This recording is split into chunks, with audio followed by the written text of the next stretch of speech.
जी sir, मेरे पास एक Samsung का फ़ोन आया है हाँ। जो 50 पे रीडिंग स्टेक कर रहा है, सॉर्टिंग आ रहा है। हाँ। हाँ, इसका मैंने सीपीयू बना लिया, एमएमसी बना लिया। आधे घंटे चलने के बाद फिर सॉर्टिंग आ गई। अच्छा, फिर शॉर्टिंग आ गई। हाँ। चलिए अपन चेक करते हैं इसमें कहाँ से शॉर्टिंग है। ले आई, ये सीपीयू पावर बना दिया, ठीक है। अब अपन एक काम करते हैं, सबसे पहले एक चीज समझ लीजिए कि अब इसमें शॉर्टिंग जो आ रही है क्या बीबेट में आ रही है कि बीपीएस में आ रही है। ये लीकेज है, शॉर्टिंग नहीं है फुल शॉर्ट। फुल शॉर्ट होता तो अपन समझ में आ जाता। तो लीकेज में अपन को क्या करना है, एक छोटा सा चीज मैं आपको समझा देता हूं, आपको उससे पूरा क्लियर हो जाएगा कि इसके अंदर बैटरी से सप्लाई कहां जाती है, चार्जिंग आईसी में। अब चार्जिंग आईसी में जब सप्लाई जाती है तो अब बीच का काम कौन कर रहा है, चार्जिंग आईसी। तो अपना क्या बी बेट शॉर्ट है या बीपीएस शॉर्ट है, दोनों में कोई ना कोई एक चीज शॉर्ट होगी। तो अब अपन को ये चीज देखना पड़ेगा। पहले तो अपन डायरेक्ट भी चेक कर सकते हैं कि बीपीएस शॉर्ट तो नहीं है कहीं, और अगर बीपीएस शॉर्ट होता है तो डायरेक्ट उसमें रोजन डाल के अपन उसको हटा देंगे। लेकिन अगर बीपीएस शॉर्ट नहीं है तो फिर अपन चार्जिंग आईसी निकाल करके और फिर चेक करेंगे कि दोनों में से कौन सी जगह शॉर्ट दिखा रही है। तो पहले अपन चेक करते हैं बीपीएस शॉर्ट है क्या नहीं है।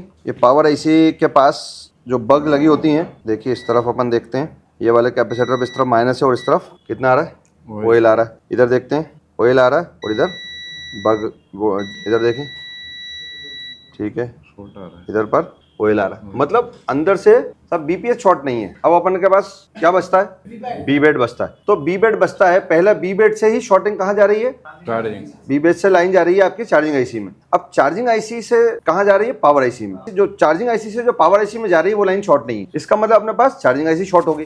तो अपन को अब वो चार्जिंग आईसी को चेक करना है। अब उसको कैसे देखेंगे, रिमूव करेंगे। रिमूव करने पर अगर वो शॉर्टिंग हट जाती है उस चार्जिंग आईसी से तो समझ जाएगी शॉर्ट हट गया। फिर भी अपन को एक बहुत अच्छा तरीका मैं आपको समझा देता हूँ कि इसमें रोजिन लगा लीजिए। रोजिन लगाने के बाद इस पे आप वोल्टेज दीजिए। जैसे वोल्टेज इंजेक्ट करेंगे अगर वो चीज गर्म हो रही है तो समझ जाइए वो खराब है ना। और फिर हटा के भी देखते हैं अपन उसको, रोजिन लगा लेते हैं। अभी कितना आ रहा है, वो 56 आ रहा है, बिल्कुल हल्का लीकेज है, ठीक है। लेकिन अपन ने उससे मल्टीमीटर से देख लिया कि उसका बीपीएस जो है शॉर्ट नहीं है, बी बेट ही शॉर्ट होगा। अब बी बेट के लिए अपन को क्या करना है जी, सबसे पहले इस बैटरी से देखते हैं अपन कौन सा सामान लगता है। इसका अपन क्या खोलेंगे, बेड मैप खोलते हैं। इसका बेड मैप खोलने के बाद मेन पीसी में अपन को देखना है कि बैटरी से लाइन अंदर कहाँ जा रही है। या बैटरी से यहाँ पे क्लिक करा, कहाँ जा रही है, सीधा चार्जिंग आईसी पे। यहाँ से सीधा चार्जिंग आईसी पे। इस पे एक कंपोनेंट लगा हुआ है यहाँ पर और वो रेजिस्टेंस है, लेकिन यहाँ पर भी रेजिस्टेंस लगा है। अब एक कैपेसिटर दिख रहा है खाली अपन को, बस ये कैपेसिटर दिख रहा है कि ये शॉर्ट हो सकता है और एक चार्जिंग आईसी शॉर्ट हो सकता है। अपन चार्जिंग आईसी निकालते हैं, है ना, लीकेज है हल्का सा, अपन निकाल के अपन चेक कर लेते हैं। क्योंकि रोजिन से यहाँ पर ये रोजिन मेल्ट नहीं हो रहा। जब भी आप आईसी आपको निकालना है सीधा का सीधा इसी के से ऊपर उठाना है ताकि आप लोग का आईसी जो है खराब ना हो, आप इसी को वापस लगा सकते हैं। अब क्या करेंगे, अपन शॉर्टिंग चेक करते हैं। बैटरी में अभी अगर इसमें लीकेज आ रहा था ना पहले, अब यहाँ से अपन देखते हैं इसकी चार्जिंग आईसी मैंने यहाँ निकाल करके रख दिया। ये माइनस को माइनस में लगाना है, प्लस को प्लस में, डीसी को लगाना है। डीसी 4.20 वोल्टेज और एम्पियर कितना है, 5 एम्पियर। ओके, यहाँ पर अपन ने लगाया माइनस में माइनस को और प्लस पे लगाया अपन ने प्लस को। देखिए शॉर्टिंग हट गई, हट गया भाई, इधर नहीं दिखा रहा, शॉर्टिंग अपनी खत्म हो गई। अब अपन एक बात और देख लेते हैं, क्या पावर में शॉर्टिंग तो नहीं है, बीपीएच शॉर्ट तो नहीं है। अब वो भी देखना अपन। अब अपने पास अपन को ये देखना है पहले तो बीपीएच की लाइन है कहाँ इसमें। यहाँ से अपन देखते हैं, ये क्लिक करते हैं अपन, बी बेट। इसने नाम चेंज नहीं किया, इधर भी बी बेट बताया और इधर भी बी बेट बताया। सप्लाई देखें पावर के अंदर जा रही तो कंफ्यूज मत होना। मैंने आपको बताया भी था कि बी बेट भी होगी, बीएसवाईएस भी होगी और बीपीएच भी होगी। अब यहाँ अपन देखते हैं, यहाँ पर देखें कैपेसिटर 1 2 3 4 5 6, ये 6 कैपेसिटर में यहाँ से अंदर बीपीएच पावर अंदर जा रहा है। क्लियर, तो अपन ये चेक कर लेते हैं। मल्टीमीटर से भी देखेंगे और डीसी से भी देखेंगे। मल्टीमीटर से अपन दोनों जगह चेक करेंगे और डीसी से भी अपन उसको इस जगह पर कितना वोल्टेज देना है जो इसमें यहाँ पर, हाँ 3.7 से 4.2 के बीच में। क्लियर, अब देख लेते हैं अपन। देखिए ठीक है, कोई शॉर्टिंग नहीं है।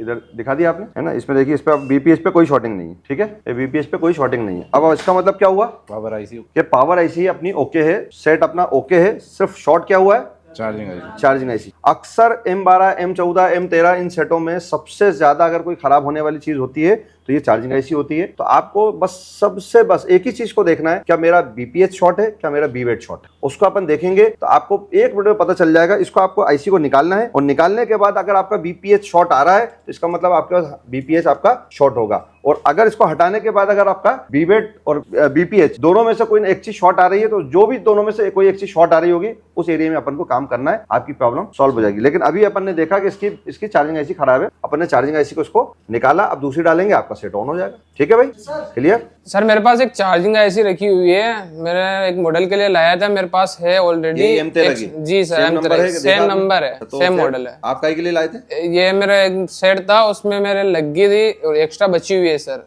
अच्छा, 2 लाए थे क्या? 2 लाए थे सर। ठीक है, तो आप एक काम करिए, इनको दे दीजिए। लो भैया आप ले लीजिए।